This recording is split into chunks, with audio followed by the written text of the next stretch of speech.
Hi, my name is Scott Patchen, and it's been a long year for many of us. And I have a couple core beliefs. The first one is I have a passion for maximizing growth and in minimizing pain to help individuals and teams move to and past that tipping point of success. And I also believe everyone has an opportunity to be great at a job. And to do all of that, um, a habit that I've done myself and that I've always instilled in the leaders that I've worked with, whether they be EOS leaders or leaders in different organizations, is this concept of taking some time to reflect on yourself, your performance, and setting goals for yourself to maybe achieve a different level of success in the following year. So what I'm going to do over the next 6 to 8 minutes is just kind of outline for you um, some basic questions that'll help kind of self-guide you through an annual self-reflection and kind of development plan for yourself. The two quotes that really I love, and Peter Drucker did a lot of great work on this, and Seth Godin, Brene Brown, there's a lot of leaders out there challenging us to get better. I love these two Peter Drucker quotes because they really kind of formulate two really critical beliefs that you're going to have to make this work. And first of all, it takes far more energy to improve from incompetence to mediocrity than to improve from first-rate performance to excellence. And that's that whole concept. You got to build on your strengths.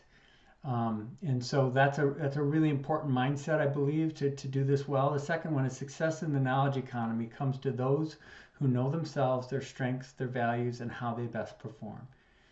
And whether you're a frontline worker or whether you're an executive, the knowledge economy is basically you're getting paid for your brain, your experience, your knowledge, and so I would say I would apply that to many roles, and it's not just traditionally what we call white collar roles. It's everyone in the workforce, and that's really so. Your ability to know yourself is going to be critical for your success going forward. The other quote is a guy named Dan Sullivan. In this past year in 2020, I was part of a leadership program that he has. It's been awesome for me. And he says, all progress begins with telling ourselves the truth. And the following questions, these aren't gaming questions. You got to be honest with yourself. Tell yourself the truth. And I really encourage you not to, this doesn't have to get shared with anyone in the world, but you need to be honest with yourself for this to work. The first thing I'd call looking back, and let me frame this around a core belief of mine, which is a productive conversation. There's about 30% of the time is spent looking back, 30% of the time is how are you today, and then 40% looking forward.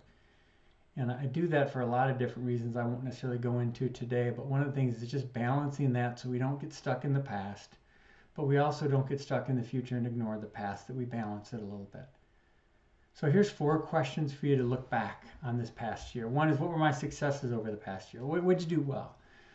At home, at work, the balance, but just look at both sides, all the key aspects, key areas of your life. Some people just do all work and that's fine, but what were some of your successes, and write those down. The second thing is, what 5 things would I call less than successful or failures? Now, I'm an entrepreneur at heart, or have learned to be over the past 10, 15 years. And failure I like, because failure is a badge of honor for entrepreneurs. Failure is not something to run from, but to embrace and look at. But I recognize that word isn't positive for everyone. So maybe it's less than successful. Whatever language you use, look at 5 things that didn't work out. And then the third question is, what did I learn about my own strengths and weaknesses from number 1 and number 2? So look back on those and dissect them a little bit. And take away, again, you should have a list of strengths, and you should have a list of things that you don't really do that well. And then the fourth question is, what I learn about the situations or conditions around how I best perform. So, Drucker will talk about this, and I'll share an article that he wrote that you'll want to read later. But it was interesting. It's always interesting to watch in a crisis, because I see leaders that are just great in a crisis. In fact, they wait for a crisis and then they stand out. And we all know those leaders. Some of them are on the news. Some of them are in your company. They love a crisis, but when the crisis ends, they're not great. So recognize what conditions you best perform in. And some people are crisis turnaround people. Other people are maximizers. Well, they'll take a great situation and make it better. But so what'd you learn about yourself over the past year? The next piece about spending about 30% of our time looking at your current state, and I use a tool called the Wheel of Life. And that's very simply this, that the 8 areas of your life that they're on the wheel, Rate them from 0 to 10. 10 and draw a line across that part of the wheel. So a 10 line, like if it's family and friends, would be right at the edge, the outer edge of the circle. If it were a 0 or a 2, it would be towards the inner edge of the circle. So just rate yourself in all the different areas. What this tells, again, if there's a flat spot on a wheel, if you're a 10 here and a 2 somewhere, that's going to be a bump. So this concept of this wheel rolling down the course is, what are the areas of your life that you really need to put more into? If the concept is that all these areas are strong or getting stronger. For this one, if you'd like, Google Scott Patchin Wheel of Life, and it'll bring you to a blog post where I link you to a spreadsheet. You can download it and fill it out, or just email me and I'll send it to you. And then the final piece is that 40% of looking forward, and there's two key questions I have people answer to look forward. One is, what are the key experiences I would like to have in the next 12 to 18 months? And these are just personal goals, either at work, maybe even at home, but primarily probably at, kind of work experiences you'd like to have, and then just write them down. And then the second one is really written where your interdependent or your dependence or alignment with another person is really critical. Maybe it's your business partner. Maybe you're running a company for an owner that's not there anymore, or maybe you're the owner you're depending on someone else to run the company.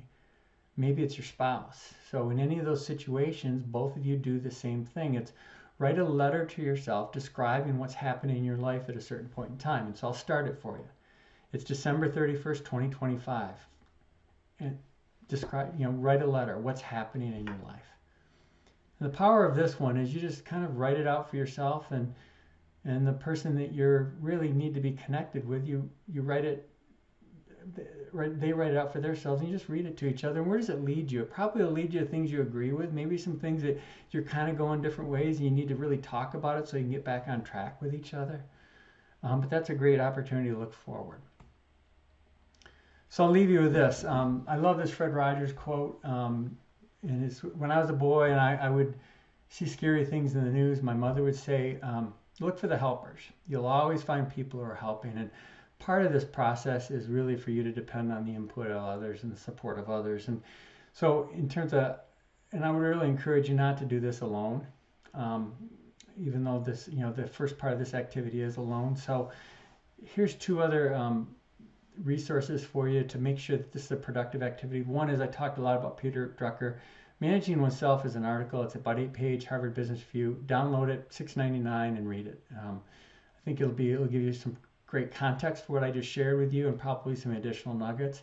The other thing is a workbook I put out there. It's called Own It, 5.5 Steps for Managing Your Career and Performance.